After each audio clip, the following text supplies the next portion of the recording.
الحمد لله رب العالمين، والصلاة والسلام على أشرف الأنبياء والمرسلين نبينا محمد وعلى آله وصحبه أجمعين. أما بعد، د الله په توفیق او په مرستې سره د سوالونو او د جوابونو دویم نشست به شروع کوو، او چې څومره سوالونو جواب ورکولی شو نو هغه هم به ورکوو بإذن الله. اولنی سوال هغه دا دی چې د الله دپاره یا د پیغمبر صلی الله علیه وسلم دپاره د عشق دا ټکی استعمالول دا څنګه دي؟ داسې ویل چې زه د الله سره عشق کوم یا د پیغمبر سره عشق کوم، یا الله عشق کوي د دې کار سره یا پیغمبر صلی الله علیه وسلم. او که دا وی منئ نو بیا ما ته وایي چې بیا ته ولې پښتو کې د مینې ټکی استعمالوې؟ د الله سره مینه کول، د پیغمبر سره مینه کول، مینه او عشق د دې سائل په دماغو کې یو شان دي. ځکه دې تپوس کوي او د ښکلی تپوس دی. جواب د دې مسلې وبالله توفیق هغه دا دی، دا ورمنکر ورکم اخره کې ناسي چې په کار دا ده موږ هغه الفاظ استعمال کو کوم چې په قرآن او په حدیث کې دي، ځکه چې دغه الفاظ هغه مضبوط دي او په مقصود باندې دلالت کوي واضحه. او که موږ د قرآن او د حدیث نصوصو ته وګورو نو پای کې د عشق دا ټکی موږ ته نه میلاوي، نه په قرآن کې نه په حدیث کې، او نه د صحابه کرامو نه ثابت دی د عشق دا ټکی. قرآن کې وګوره محبت ټکی راغلی، الله سبحانه وتعالی والذین آمنوا اشد حبا لله، مؤمنان د الله سره ډېر محبت کوي. په بل ځای کې الله سبحانه وتعالی فسوف یأتی الله بقوم یحبهم ویحبونه، نو دلته هم د محبت دا ټکی راوړو. دغه شان حدیث د انس بن مالک رضی الله عنه په صحیح بخاري صحیح مسلم کې دی، رسول الله صلی الله علیه وسلم وایي ثلاث من کن فیه وجد حلاوة الایمان، درې خبرې چې بچا کې د ایمان هغه خوند به څه کي. اولنۍ خبره ان يكون الله ورسوله احب الیه مما سواهما، چې الله او د الله د پیغمبر سره د هر څه نه زیات محبت کوي. او دې ځکه د محبت دا ټکی ویلی. دغه شان د بل روایت د انس بن مالک د صحیح بخاري صحیح مسلم کې دی، رسول صلی الله علیه وسلم لا یؤمن احدکم حتى اکون احب الیه من والده وولده والناس اجمعین، نو دې ځکه هم احب ټکی د محبت ټکی ویلی. نو قرآن و حدیث کې په یو ځای کې د عشق دا ټکی نه دی ویلی، ځکه امام ابن القیم رحمه الله په خپل کتاب اغاثة اللهفان کې وایي د محبت اقسام دي. محبت جنس دی، یعنی بنیاد دی، بیا به کې دننه اقسام دي ډېر شی چې هغه څومره زیاتې څومره کمې د هغې خپل نومي. خو د الله سبحانه وتعالی مبارک کې چې څومره د محبت اقسام راځي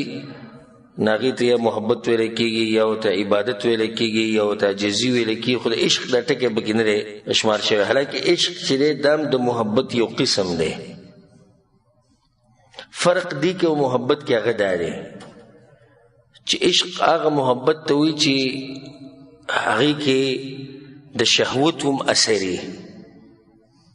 دې ته عشق وایي. نو والعیاذ بالله د الله د شان پورې دا نه ښایي چې موږ وایو چې د الله سره عشق کوم، یا الله وایي چې زه د فلاني کار سره عشق کوم،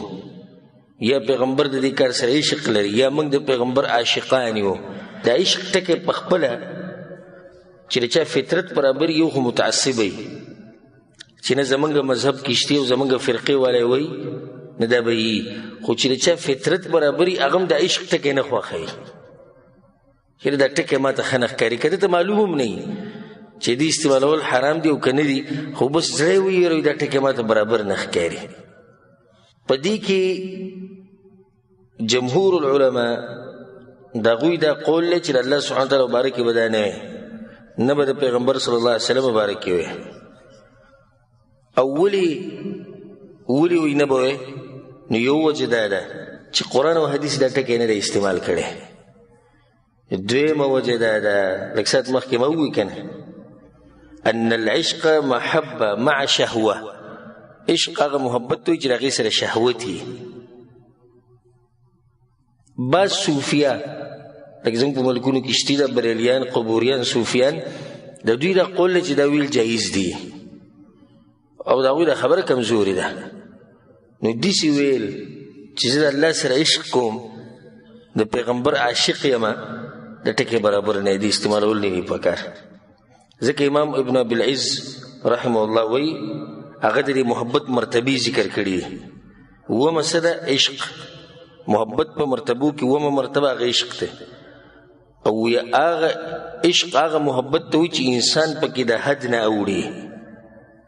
هغه محبت ته وي د حدود نه پکې کراس کېږي نو الله مبارک دا موږ نشو ویلی نه د پیغمبر مبارک ویلی شو ځکه چې دې سره شهوت وي حاصل د خبرې دا شو چې عشق ته کې د الله په حق کې او د پیغمبر په حق کې ویل څه دي جایز دي که نه جایز نه دي جایز بیا راځو دې خبرې له چې بیا زه ولې په پښتو کې دا خبره کوم چې مینه ورسره ساتو محبت ولې نه وایو جواب مینه دا ترجمه ده د محبت او محبت ټکی په اصل کې د کومې ژبې دی اردو دا د عربۍ دی اردو کوم ځای کې دی اردو کې خو د پیار وایي دا خو د عربۍ ټکی محبت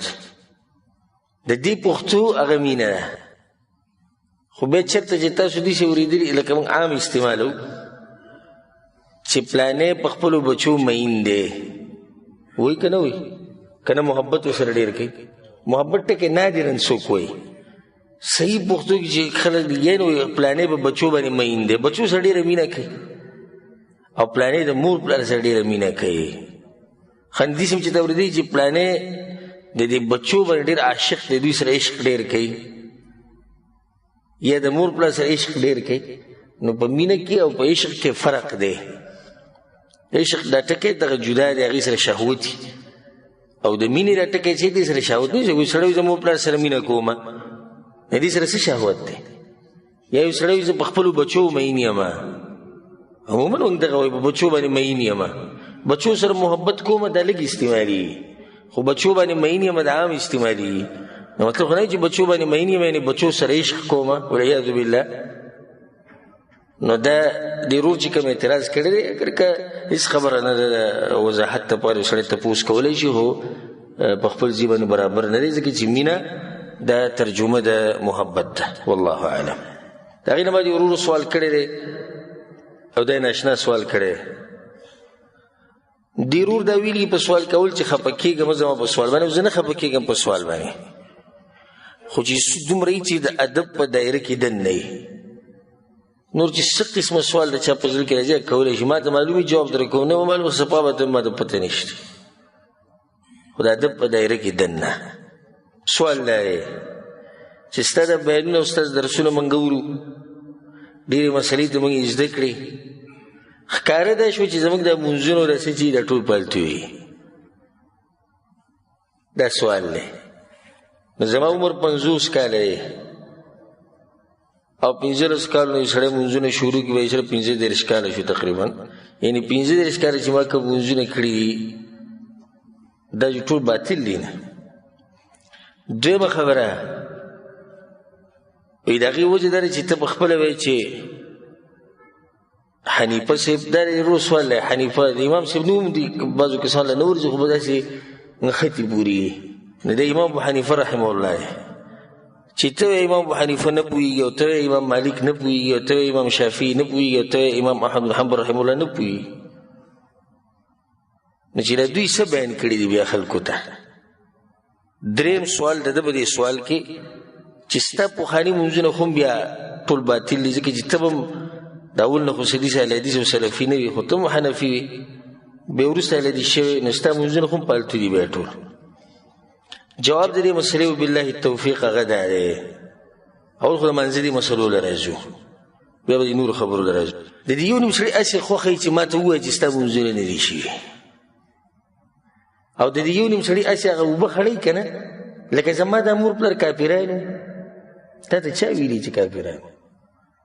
او ستا نیکه ته چا کافر ویلی دې ځکې خبره زما او ستا روانه ده ما او تا خبره کوو د قرآن او حدیث په رڼا کې ته صرف خپل پلار او نیکه پکې راچې خو موږ خو د اوسه پورې چا ته دا خبره نه ده کړې او چاته غلطي خو وه د دې مطلب دا شو چې یعنې دا د مور پلار او په نیکونو باندې فتوه لګول دي یا ده ته ویل دي چې ستا تېر شوی ژوند ټول تباه شوی دا خبره موږ چې ته نه کړې. کوم منځونه چې سړی په جهالت کې وکړي د یو مسلې نه خبر نه وي هغه منځونه د الله نه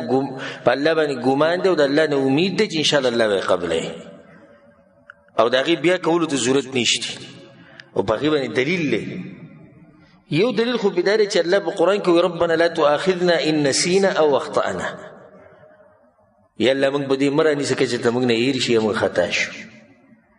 بل حدیث امام ابن ماجه رحمه الله راوړی د ابوذر غفاري د حدیث دی رسول صلی الله علیه وسلم وایي ان الله تجاوز عن امتي الخطا والنسيان الله زما د امت خطا او نسیان بخلي ده دا سړی خطا او هېڅ خبره نه د دین واضح دلیل به د خیمه صحیح حدیث دی او معروف حدیث دی او موږ څو څو پیرې ویلی دی رسول وسلم په جومات کې ناست او یو کس راغی مونځ یې وکړو او په منځه کې اطمینان نه و او اطمینان په منځ کې واجب دی یعنی اطمینان نه بغیر مونځ نه کیږي. راغی په رسول صلی پسې سلام یې په وچ رسول صلی ورته اذهب فصلي فانک لم تصل تا مونځ د سره کړی دی هر چې بیا وکړه په دویم پیر بیا په دریم پیر بیا آخر کې دغه وی په دریم پیر بیا رسول الله والذي بعثك بالحق لا احسن غیر هذا فعلمني یا رسول الله ما ته بل څه نه دي معلوم دغه راته معلوم تېره ته وښایه رسول صلی الله علیه وسلم خو ته و چې اطمینان په منځ کې ساتي. متفق علیه حدیث ته دا صحیح بخاري صحیح مسلم کې دا حدیث دې کې ډېر ښکلی دلیل دی هغه دا دې سړي چې دا کوم مونځ وکړو دا ډېر پخوانه کوي ګورئ او رسول صلی الله علیه وسلم ورته ونه وایي چې تېر شوي مونځونه بیا وکړه ویې ورته نه څه چې شوي دغه شوي خبر نه خو اوس دا کوم مونځ چې دې وکړو دا غلط او نه ده ووایي چې یا رسول الله یو بس پالتو دي الاړو تباه شو نه یا رسول الله نه دي معلوم راته ته راته وایي دا طریقه لاړ بس په حقه باندې شروع کړه نه که تا ته چېرته یو عالم د قرآن حدیثه مسله راوباسي چې دا مسله ستا غلطه ده وروره او ستا په دې غلطه باندې مخکې دا ګمان و چې دا صحیح ده نو اوس یې اصلاح وکړه الټه ته به عالم ته څه وایي چې ښه یو هغه تېر شوي جولاړو تباه شوه زموږ پلار نیکه جو کافران وه اجو مشرکان وه دا خو هسې پالتو خبرې نو دا ډېر ښکلی دلیل دی ځان سره یاد ساتئ چې دې سړي په منځه کې یو واجب شی پرېښودی واجب او هغه اطمینان دی مطلب چې د مخکې چې کوم مونځونه کړي په هغې کې هم دا واجب کار پکې نه و واجب پکې نه واجب نو رسول صلی الله علیه وسلم چې مونځونه بیا وکړه نو ډېر ورته موږ دا وایو چې مطمئن اوسه او چې ډېرو کسانو ته دا اشکال په زړه کې پروت ده د شبهه ورسره دغه ټولو ته موږ وایو چې مطمئن اوسئ که ستاسو شوق یې د مونځونو د بربادولو بیا ځان له فتوې ورکوي چې برباد شوي دي خو موږ الحمدلله د اوسه پورې چاته دا نه دي ویلي چې ستا تېرې شوي مونځونه هغه ټول برباد شوي دي داسې وایو چې یو سړی خبر شي یو کار په منځه کې لازم دی قرآن او حدیث په رڼا کې خبر شي ښې واوري بیا یې نه کوي بیا د قصدن عمدن کوي د حکم بیا جدا دی چې یو سړی نه خبر عالم ورته خبره بیانه کړې ده مولوي صاحب مفتي صاحب د ده پې ښه ګمان و چې ما ته صحیح مسله بیانه کړې ده پې عمل کړی دی انشاءالله الله به د عمل قبلوي. بیا دویمه مسله دا ورور وایي چې ته وایې چې امام ابو حنیفه نه پوهېږي امام مالک امام شافعي امام احمد حنبل دا سراسر بهتان دی او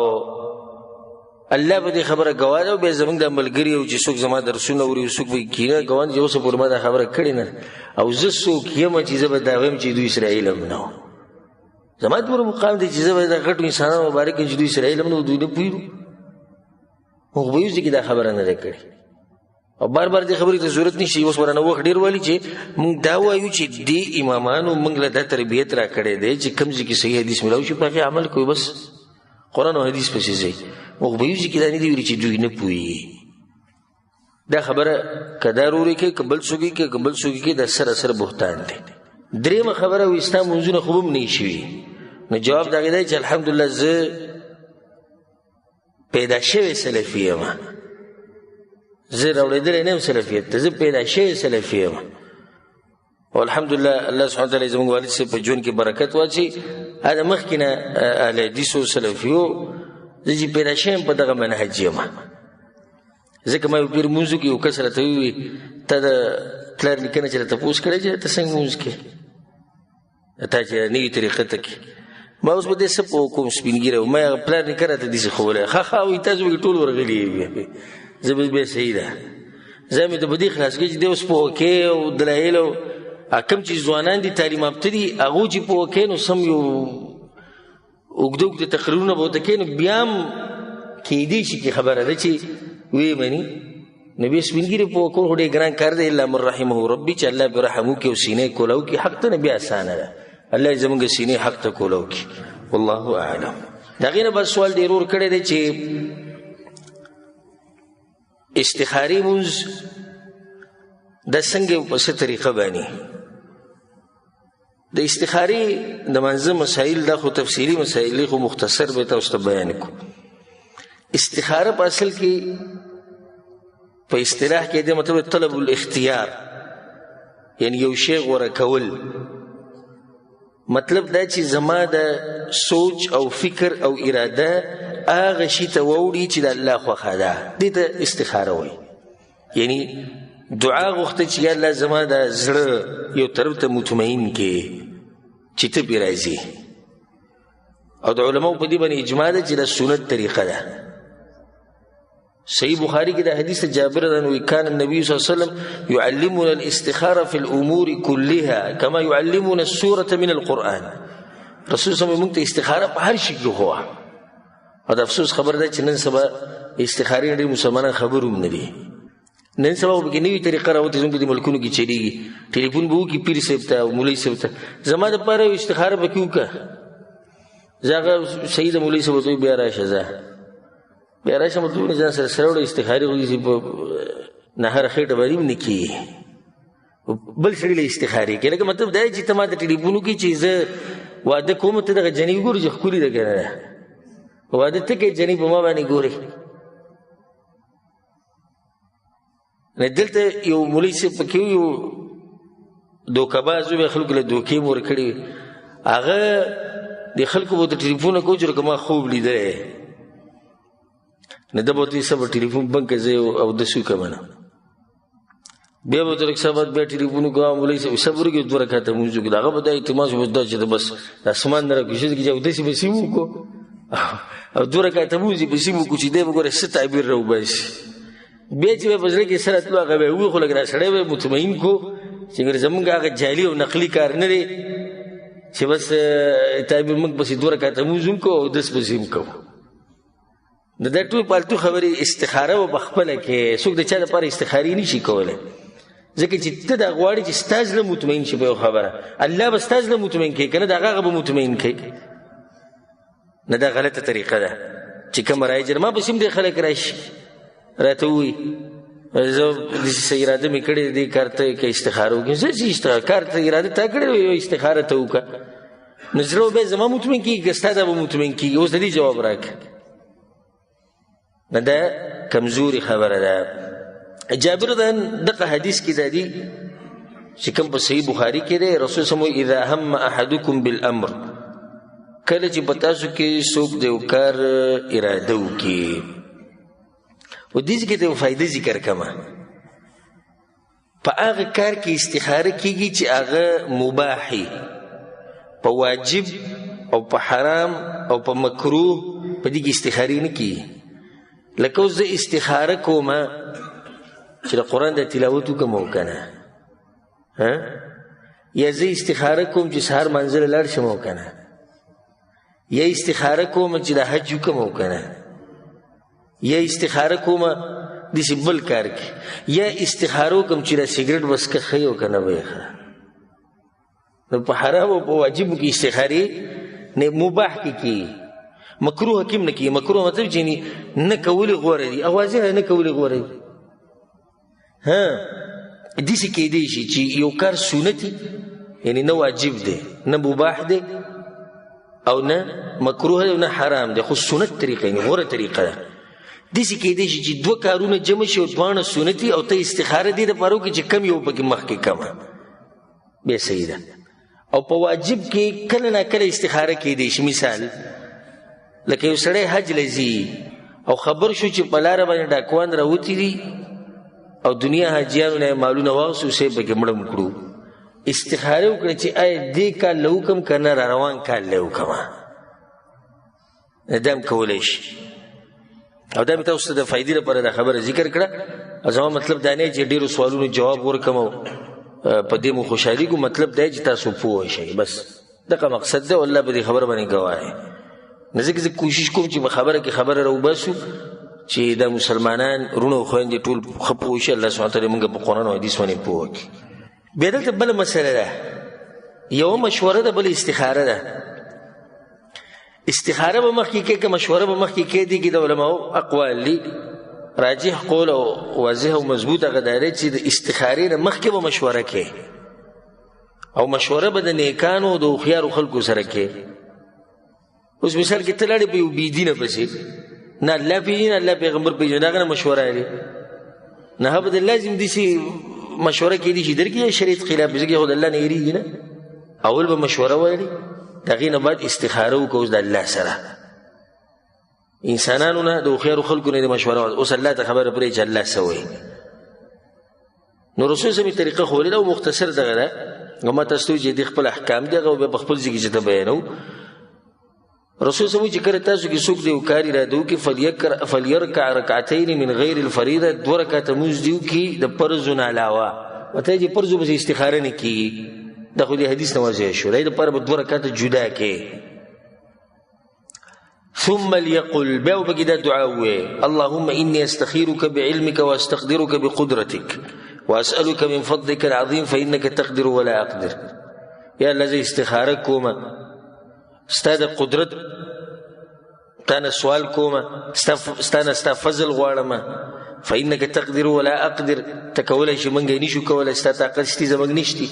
وتعلم ولا أعلم تا ته پته شتي موږ ته پته نشتي وأنت علام الغيوب او ته په پټو خبرو باندې معلم اللهم إن كنت تعلم أن هذا الأمر یا الله که دا کار د هذا الأمر کې به دغه کار ووایي دلته هذا الأمر به دې ولګي چې عامه خبره خپل کار به ووایي خیر لی فی دینی و معاشی و عاقبت امری یا الله که دا کار زما دپاره خیر پکې په دنیا کې او په آخرت کې او انجام خی فاقدره لی ویسره لی یا الله زما دپاره احسان کې ثم بارک لی فی بیا پکې برکت واچي اللهم وإن كنت تعلم أن هذا الأمر شر لي في ديني ومعاشي وعاقبة أمري یا الله که دا کار اغنون به واخلي دا کار زما دپاره شری په دنیا کې او په آخرت کې او انجام خانه فاصرفه عني واصرفني عنه يلا زمانه واړه او ماتي واړه واقدر لي الخير حيث كان ثم ارضني به او یا الله په کوم ځای کې چې خیر یا غمه به قسمت کا او ما به بیا راضي کا دا به دوه رکعات چې وکړو سلام دی وګرځو دا غینه به دعا غواړي بعض علما وایي چې د حدیث کې داري چې دوه رکعات په اخره کې نو دا چې کله د تشهود پوره کې تحیات پوره کې درود وي بیا به دعا وي بیا به سلام وګرځي نو دوه جایز دي کدي سي کې او کدي سي کې او کوم چې مشهور طریقه هغه ده چې سلام به وګرځي او بیا به دعا وغواړي دا یاد کړئ د دعا ځان سره او که چاته یاد نه نو د کتاب نه هم کولی شي کتاب ځان سره لاس کې ونیسو د دعا وي نو هم د جایز دي او د هغه وخت پورې چې د عربۍ د کتاب ته پیدا کې یا په د عربۍ باندې ځان پوه کې یا د دعا یاد کې نه هغه وخت پورې پښتو کې ان شاء الله ویلی شي خو د هغه وخت پورې دا نه چې همیشه طریقه شي غوره دغه ده چې دغه دعا یاد کې کوم چې راغلي ده په حدیثونو کې بیا په آخره کې یو مسله یا دوه یو پر سړي استخاره وکړه او زړه مطمئن نشو بیا یې وکړه بیا مطمئن نشي یو طرف ته بیا یې وکړه او بیا یې وکړه دا بعضو وروڼو دا مطلب چې یو پیر سړی وکړي بس بیا به ټقه او پړقه او کار به کېږي نه یو پیر دې وکړه څه نتیجې ته ونه رسېدې بیا یې وکړه بیا یې وکړه او بار بار یې وکړه بیا اخرنی مسله هغه ده چې عوامو کې دا خبر مشهوره چې الله به د خوب کې سخی او د دې خبرې هیڅ سند نشته بې سنده خبره کیدی شي الله یې د خوب کې وښي دا کیدی شي خبره کیدی شي بغیر د خوب الله ستا زړه او کار ته مطمئن کی نو همدغه موږ غواړو چې الله ستا د زړه یو طرف ته مایله کی او ستا په زړه مطمئن شي نو انشاءالله د الله له طرف نه چې په دې کار کې به خیر نو د استخارې د مانځه طریقه وه او مختصر یو څو مسلې والله اعلم. دریم سوال هغه دا دی چې آیا یو سړی په 2 رکعتونو کې یو شان صورت ویلی شي او که نه؟ لکه په اولني رکعت کې سورة فاتحې نه بعد مثال کې سورة الفلق ووایي، په 2م رکعت کې سورة فاتحې نه بعد بیا سورة الفلق ووایي، دا جایز دی او که نه؟ جواب بالله توفیق هغه دا چې بالکل جایز دی او دلیل په دې باندې امام ابو داود رحمه الله دا حدیث راوړی دی چې رسول صلی الله علیه وسلم صحابي وی انه سمع النبي صلی الله علیه وسلم هغه اوریدلی د رسول صلی الله علیه وسلم تلاوت يقرأ في الصبح د سحر په منځ کې اذا زلزلت الارض في الركعتين كلتيهما سورة الزلزله رسول صلی الله علیه وسلم په اولني رکعت کې ویلې او په دویم کې ویلې سورة الزلزال اذا زلزلت الارض زلزالها په اولني رکعت کې په دویم کې بیا صحابي پته نشي چې رسول صلی الله علیه وسلم یې رو کو نه دا کار په قصد شي کړي نو شیخ البانی رحم الله وی چې هغه بل خو د حدیث سند حسن کړي به وی چې ظاهر دا چې رسول صلی الله قصدن دا کار کړي د لپاره چې امت ته پته ولګي چې دا کار هم جایز دی. تاسو په دې باندې غبل دلیل هم دی په صحیح بخاری صحیح مسلم کې هغه معروف حدیث دی عائشہ رضی الله عنها وی چې رسول صلی الله سکسان ولېګل او دا غوي سره یو کسو چې هغه به امامتي کوله هغه به هر رکعت ختمو په کوم صورت باندې په سورۃ الاخلاص باندې بیا رسول سموي تپوستو کې دیوري دا کار کوي هغه چې د الله صفات پکې دي زما د سورۃ خوخته رسول سموته جواب ولور کوي چې الله هم تاسو ډیر محبت کوي نو د دلیل له دې باندې چې یو سورۃ تکرارول شي په 2 رکعتونو کې خو دې دا مطلب نه چې قران مې یادوا د افسوس مقام داري چې زمونږ عمرونه 50 کاله 40 کاله شپیته او یا کاله او هغه ته صرف 3 سورتونه یادي یا 4 ورته یادي او یا دغه قل هو باندې کې بیا راشي په دې منځ کې خون نشتی کم جنوب کې خون راځي مو خو دلته مسله دا بیان کړي چې په یو منځ کې سره 2 سورتونه ویلې شي کني شي یو شان خو دې یو منځ مسله شو 2 شورته د 50 کارونه لګي دلیل به دې باندې چې یعنی د علم کمی دی په من کې د قرآن سره محبت کم دی د قرآن سره شوق نشته کوشش کوئ چې ډېر سورتونه یاد کړئ چې د هغې د لاسه بیا ستاسو په منځ کې به خوند راشي او په دې هکله د عرب د عجبونو ډېر مخکې دی ډېر مخکې دی چې کم عربی جاهلي که نه سم جاهلي د اخرني سپارو ته یادوي چې سم جاهلي او چې به پکې لږ پوه هغه ته 2-3 سپارې یادي او بیا داسې ځه دې خلکو شوق دی زمونږ شوق چې دغه کم دی والله اعلم. 5م سوال دا دی چې یو سړی د نایي چاپ ته ورشي او ګیره وخوري نو دا ویښته غورځول جایز دی او که نه؟ جواب بالله توفیق ناشنا خبره ده بلیډ ته براخ کو د اوس د دې غم راغستی چې غورځول جایز دی او که نه دا ډېر ناشنا سوال دی اوس یې غورځولی شم او که نه نو چې دومره په مینې نه بلیډ د بولې راښکودو دومره چې مینې قنچي د دورې نیولې ده اوس دا تپوسونه کوي چې کډر ته ګزارلی شم او که نه او ډرام ته ګزارلی شم او که نه د رسول صلی وسلم دا طریقه دا د خپو لاندې راشي او په کډر کې ولېږي سړي ته څه شرم نه ورځي ناولنۍ مسله خو دا چې ګیره خریل حرام دي او دا مسله خو ځای په ځای ما بیان کړې ده هغې ته رجوع وکړئ ځکه چې په دې کې تشبه دی د مشرکینو سره مشابهت دی د اهل کتابو سره د مجوسیانو سره د ډمانو سره د زنانو سره د اجړاګانو سره د ټولې خبرې پکې دندې دي دې د لاسه ګیره خریل څه دي حرام دي په ګیره خریلو باندې اتفاقي فتوا د علماو چې دا څه دي حرام دي اختلاف په دې کې دی چې د یو موټي نه زیاته شي نو دا کټ کول جایز دی او که نه په دې کې اختلاف دی په دې کې اختلاف نشي چې خریل څنګه دي خریل خو اتفاقي مسله چې خریل نه دي جایز او په هغې کې راجح خبره ده چې ګیره به بالکل نه وړه کې او ویښته د ګیرې غورځول په دې کې څه ګناه نشته. اگر که غوره دا دي چې دا نوکونه او د ګیرې دا ویښته دا سړی په یو ځای کې ښخ کړي، اگر که غوره دا دي. خو که یو سړی ګزار کړي نو انشاءالله به یې کې به څه حرج نه دي، د دې باندې څه دلیل نشته چې دا دی د دې لاسه ګناهګار شو. او دی به ورسره څه کوي چې بلیډ پرې راکاږي او هغې کې هغه کریم لګېدلي او ته وایي چې دا به ګزاري نه، څه به ورسره کوي؟ دا به دی څنګه را جمع کوي؟ په کار ورځ را کار د اول نه ونه کړي. بیا داسې کې دا خبره به کې مخې ته چې دا څوک چې ګیره خوري د نایي دی په دې حرام کې د سره بلکل شریک ته په دې ګناه کې. او دا نایي او دا چاپ والا چې په دې باندې کومې پیسې ګټي دا هم حرام دي. د الله نه دغه کسان ویري کوم چې چاپ دا دکانونه دي او د خلکو دا ګیرې خوري په خپلو بچو باندې حرام مه خوروئ، په خپله حرام مه خورئ. ویښته واړه کوئ، برید ترې واړه کړئ، که څه صحیح. اوس دا چې ګیرې وړې کوي او ګیرې خورئ نو دا حرام کار دې ځان ساتي. او داسې ناشنا خلک دي چې په زور یې باندې لرې کوي، په زور. او بعض پکې داسې بې شرمه خسته دي ګیرې ته به ګوري چې داسې داسې تازه ګیرې نه چې د اوس پرېښودې ده، بیا به هم لاس وړلی وي وړی نه کم، یعنې په دغه 5 ریالو کې دا وړه کوي، خو دا ګناه کوي. الله نه یره پکار ده. نو دا ټول په دې حرام کې یو شان شریک دي. والعلم عند الله. شپږم سوال دا دی چې ما فرضي مونځ په کور کې وکړو بیا جومات ته لاړم، نو په جومات کې کسان په مانځه ولاړو، فرض خو ما کړي جمع سره یا کور کې داسې عذر کړی دی، اوس به څه کوم؟ جواب بالله توفیق هغه دا دی چې یو سړی په کور کې مونځ وکړي یا په سفر کې مونځ وکړي او بیا جومات ته راشي او جومات والا په مانځه ولاړي، نو دی به د هغوی سره مونځ کوي او دا مونځ به د ده لپاره نفلي شمارېږي. سنن ترمذي سنن نسائی کې دا حدیث دی د یزید بن الاسود العامري رضی الله عنه چې رسول صلی الله علیه وسلم مونځ وکړ حج په موقع باندې او 2 کسان ځان له ناست.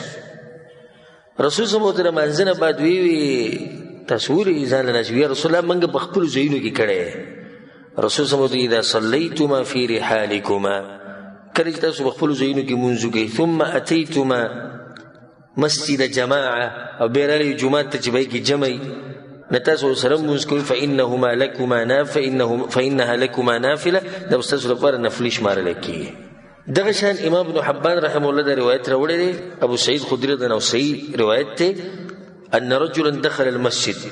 رسول صلی الله علیه وسلم په زمانه کې یو سړی جومات ته راننوتو، وقد صلى النبي صلی الله علیه وسلم باصحابه، او رسول صلی الله علیه وسلم مونځ کړی، جمع ختمه شوې وه. فقال رسول الله صلی الله علیه وسلم من يتصدق على هذا فيصلي معه، څوک به په ده باندې صدقه وکړي چې د ده سره مونځ وکړي. یو کس پاڅېدو، فقام رجل من القوم فصلى معه، یو کس پاڅېدو د هغه سره په دې جمع کې ودرېدو، نه خو فرض مونځ کړی و، د هغه سره بیا هم ودرېد، هغه نفلي شمار شو.